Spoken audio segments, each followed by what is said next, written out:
you know, he defended a lot of people in court, a lot of big names, a lot of not so big names.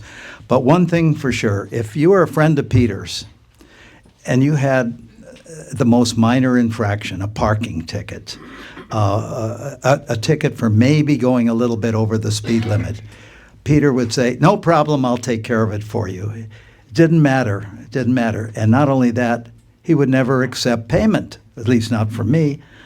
I got wrongly accused of polluting Avalon Harbor from my boat. And I'm not going to go into detail, but it's a funny story, and it's in the book. Peter flew on a couple of occasions. He had to fly in a helicopter to Avalon and go to court, and he proved that it was not me. It was, in fact, the Harbor Patrol people who had come on my boat and had, in flushing the toilet to prove that it was from my boat, they were the ones that actually caused it. And, of course, the judge dismissed the case. And then it goes on, and you'll read the rest of the story in the book. It's quite amusing what happened after that. Peter and I had a close friend,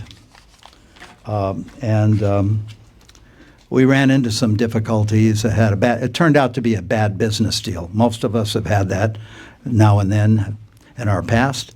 And Peter was really upset with this particular guy. Then Ava throws a birthday party for Peter at some restaurant on Wilshire Boulevard, was it? And I go to the party, and there's this guy that Peter absolutely, I thought he hated him, and invited to the party.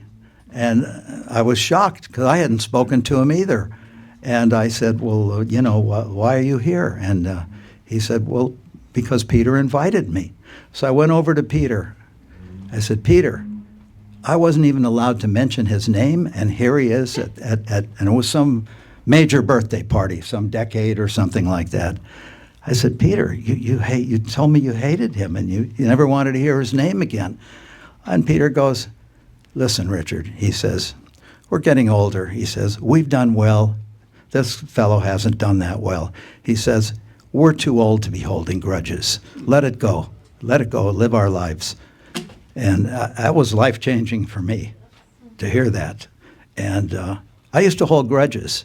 I don't think I've held a grudge ever since then, thanks to Peter.